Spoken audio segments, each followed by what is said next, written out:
Oi, meus amores, tudo bem com vocês? Tô de novo aqui. Vocês devem pensar, nossa, de novo, Sandra, você por aqui. Pois é, gente, como eu falei pra vocês no vídeo anterior, as minhas pérolas, as minhas tentantes, elas são a maior parte, a maioria anônimas, né? E eu já há muito tempo atrás, eu já tinha deixado e-mail, Facebook, enfim, gente, tô recebendo muitos e-mails e eu tô muito feliz de estar recebendo esses e-mails, tá? De verdade, de saber que vocês confiam em mim, que vocês se abrem, que vocês contam coisas muito íntimas da vida de vocês. Eu agradeço muito, muito mesmo essa confiança, tá? E vocês podem ter certeza que da minha boca não vai sair nada nunca pra ninguém, tá? Então isso que eu queria já dizer em primeira mão. Agora, eu vim aqui hoje gravar um vídeo resposta de um e-mail. Eu não vou citar nome, eu não vou citar cidade, eu não vou citar nada que possa comprometer a minha pérolazinha tentante, tá? Eu vou chamá-la de pérola, né? Como nós todas somos umas pérolas, né? Algumas já saíram da concha, que eu, por exemplo, vocês sabem que eu nunca escondi de ninguém o fato de eu ser tentante, né? Então, é, muitas, muitas, a maior parte não falam pra ninguém. Eu acho que existe muita vantagem em não falar e também um pouco de desvantagem. A desvantagem maior que eu acho é que se ninguém sabe, vamos supor, você está vendendo um carro, só que se você não anuncia que você está vendendo esse carro, ninguém vai comprar teu carro, né? É claro que não é que alguém vai te dar uma resposta do que você deve fazer, não, mas assim, a informação, ela só chega para a pessoa que procura, né? Então, se você não procura, se você não expõe, ninguém vai saber. Ah, olha, eu lembro que quando eu vim morar aqui, nessa cidade que eu moro, tinha um casal que sabia que eu e meu marido a gente ia fazer a fertilização in vitro. E eles falaram, olha, você sabe que ali me deram várias informações que eu não tinha como ter se eles não me falassem, se eu não falasse para eles que eu iria fazer a FIV. Enfim, o objetivo desse vídeo, eu tô querendo, como as minhas pérolas são anônimas, como elas só se comunicam comigo por e-mail, por Facebook, eu resolvi fazer outros tipos de quadros também aqui no meu canal, tá? Eu quero fazer, como vocês sabem, eu sou nutricionista, então eu quero falar de dieta, quero falar de educação alimentar, quero falar principalmente da alimentação da flor, eu quero falar porque é uma coisa que eu me orgulho muito de falar, né? Então eu quero falar da alimentação da minha filha, que ela tem 1 ano e meio e até hoje ela não comeu nada de açúcar. Então, assim, tem muitas coisas que eu quero falar e ensinar.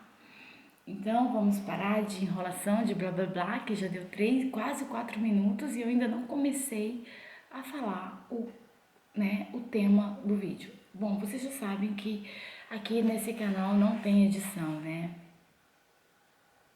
Fazer o quê? Não tem. Então, assim, tudo que eu falar vai sair. Por isso, o que eu fiz, tá? Pérolazinha, eu escrevi coisas que eu podia escrever do seu e-mail, né? Porque eu ainda sou daquelas, né, que escreve, né? Sou daquelas que gosta de ter agenda para escrever ainda. Então, eu escrevi o que eu posso falar, né? Pra não. Porque se eu for ler o seu e-mail, eu tenho medo de falar coisas que eu não posso falar, né? Como você já me autorizou a falar, porque assim, gente, eu mandei um outro e-mail para ela pedindo para falar sobre este caso, porque eu acho que é importante para outras tentantes também. Por isso, como vocês são anônimas, eu acho que isso pode ajudar vocês também, tá bom? Então eu vou começar a ler algumas partes do e-mail dela, tá bom?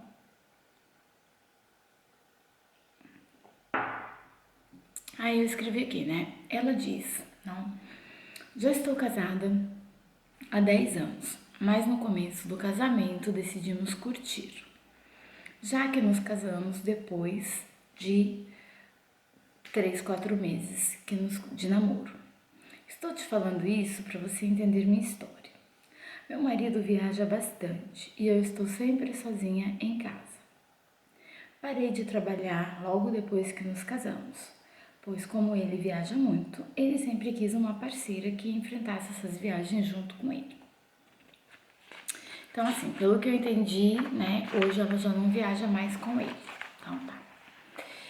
Então no começo, né, nos primeiros anos, não vou dar data, tá muito certo assim, para não expor a pessoa, tá? Então no começo ela disse que ela vive, no começo, não, 3 anos de casamento, 4 anos, ela disse que ela viveu a vida dele, que ela viajava com ele, que ficava sempre esperando por ele, e que estava sempre, que ela deixou de ser ela, como se ela tivesse deixado de ser ela, tudo era ele. Ela, quando ele queria, ela estava pronta, esperando ele. Quando tinha que viajar, eles viajavam novamente, enfim. E que ela disse que ele sempre foi muito carinhoso, foi muito dedicado, atencioso com ela. Ai, meu Deus do céu, devia ter imprimido e tirar. E agora que eu tô pensando que eu não ia, na hora, entender a minha letra, né? Muito bem. Ela disse que ela passou a se cansar disso, de viver a vida do outro, né? É normal, né, gente? A gente precisa ter a nossa individualidade, porque a gente realmente se cansa de viver a vida do outro. Então ela passou a se cansar disso, pois parecia que aos poucos fui me tornando ninguém, pois vivia na sombra dele. Eu já era conhecida como a fulana do fulano. Ela tá escrevendo aqui, ela tá dizendo que ninguém falava mais a fulana tal. Não, era a fulana do fulano. No começo eu achava bonitinho, mas depois isso foi me incomodando. Só para você entender, Sandra, eu sempre fui uma mulher muito independente e sempre cuidei de todos na minha família. Então, quando ele quis cuidar de mim, eu vi que era exatamente isso que eu estava precisando, já que eu era a que sempre cuidava dos outros. Apesar de viajar com ele, eu ficava várias horas sozinha nos hotéis, pois não dava para acompanhá-lo sempre. Às vezes eu queria dormir, pois acho que foi aí que comecei a sentir uma depressão. Pois todos me diziam: nossa, você largou tudo para acompanhar ele, você é louca. Eu já ouvi isso também, tá? Isso não der certo, né? Blá blá blá, blá blá blá. Bom, eu escrevi aqui blá blá blá porque isso é que todo mundo fala, né? As pessoas gostam muito de dar opinião na vida dos outros. Então, assim, porque eu também larguei tudo, né? E ela até fala isso, né? Como que é pra você? Depois eu vou falar um pouco, tá, de mim, assim, mas o caso aqui é você agora, então. Então ela disse que essas vozes ficavam na mente dela e que ela ouvia isso constantemente. Então o que, que ela fazia? Ela queria dormir para não ouvir essas vozes.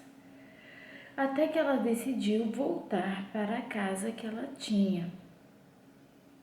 Estranho, mas eu me sentia uma estranha na minha casa. Porque assim, na verdade, quando ela casou com ela mudou de casa, né? Ela foi morar com ele numa outra cidade. E aí ela disse que quando ela foi morar nessa casa, que foi aí que ela começou a sentir vontade olha, Foi então que aflorou em mim a vontade de ser mãe, pois eu sempre sonhei com isso. Meu marido disse que em breve essas viagens começariam a diminuir. Na verdade, ele começou a fazer mais viagens ainda. Nesse período comecei a conhecê-lo melhor e não gostei de muitas coisas. Porém, já estava casada e tinha deixado meu emprego e mudado de cidade e também o amava. Aqui eu até escrevi. Bom, enfim. Ela disse que ela tomou a decisão de morar com ele porque ela morava de aluguel. E ele não, ele tinha casa, então eles foram morar junto. Ela foi morar com ele. Bom, já que os planos deles eram ela viver viajando com o marido. O problema de tudo, ela disse, o problema de tudo acho que sou eu, pois tudo o que ele me disse, tudo o que ele me prometeu, ele cumpriu. Porém, comecei a sentir vontade de ser mãe. Estou agora com 38 anos. Quando nos conhecemos, eu tinha 27. Na época, não pensava no futuro, só pensava no romantismo, de ser amada e viver um amor lindo, porque ela disse que ela nunca teve sorte com amor, com namorado, enfim. Quando ela encontrou com ele, disse que tudo deu certo, disse que ela achou que era o homem da vida dela. Porém, os anos foram passando e eu fui sentindo falta de ter uma família, filhos, um marido que está em casa. Até no e-mail ela diz que queria ter um marido que saísse de manhã e voltasse à tarde, tá? Então, as brigas começaram. Ele uma vez até me disse que se eu quisesse, né, eu até poderia ter filhos. Porém, que esse não era, porque aqui ela disse que quando eles se conheceram, que ele disse que não queria mais ter filhos, já que ele já tem. Vou ler certinho, senão vou pular, vai. Bom, porém, eu não engravidava.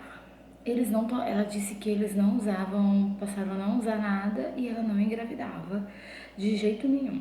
Foi aí que ela começou a ver. Foi aí que ela disse que começou a ver os meus vídeos e se inscreveu no meu canal. Comecei a fazer exames, mais exames, mais exames, mais exames. Fiz a esterossalpingografia e deu tudo ok. Fiquei feliz e pensei que era emocional, por isso que eu não engravidava, que eu logo conseguiria, e nada. Então disse a ele que nós poderíamos tentar a FIV. E ele pareceu interessado, mas mudou de assunto em seguida. Como ninguém sabia do meu problema e também não queria que ninguém soubesse, em cada cidade fazia exames diferentes quando viajava com ele. Eu nunca pensei que o problema estivesse com ele, já que ele já tinha 3 filhos. Um filho quando ele era jovem, com 21 mais ou menos, e depois 2 filhos com a ex-mulher. Como te disse, meus exames sempre deram perfeito. Meu médico então me disse que queria falar com meu marido. E ele sempre inventava uma desculpa para não ir na consulta e brigávamos muito. Até que um dia saímos com alguns amigos.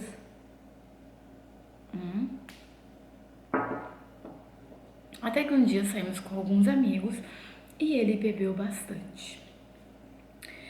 E ele bebeu muito e no meio de uma discussão, aí eles começaram a discutir, ele disse que tinha feito vasectomia. Nem preciso dizer que meu mundo caiu. Que tristeza saber que fiquei anos da minha vida com um homem que me enganava. Ele disse que essa era a única coisa que ele nunca tinha me contado. E que não me contou porque na época não achou interessante, já que ele disse para mim, porque ele disse para ela que não queria ter filho, que não queria mais ter filhos. Quando eles se conheceram, ele disse para ela que não queria mais ser pai, que ele já tinha 3 filhos e que ele estava satisfeito com esses filhos. Só que ela, tá? Só que ela pensou, ela achava. Aqui, peraí. Ele disse que não pensou que eu fosse querer ser mãe, porque eu gostava de festa, de sair, não? Com 27 anos. Então ele disse que achava que eu tinha entendido que ele não queria mais ter filhos.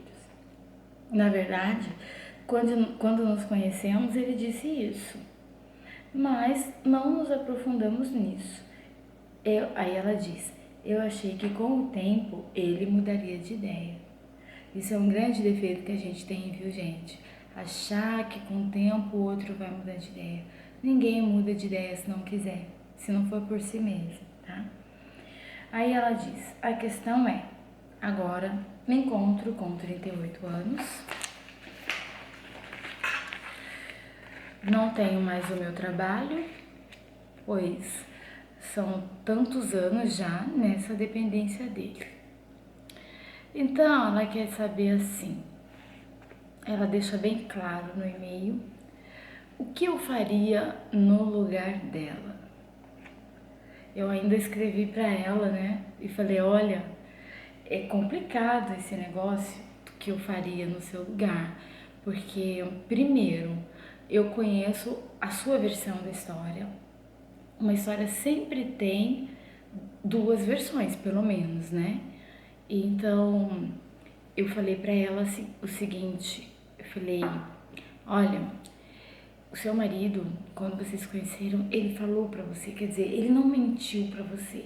Ele disse que ele não contou da vasectomia porque ele achava que isso era uma coisa dele, entendeu?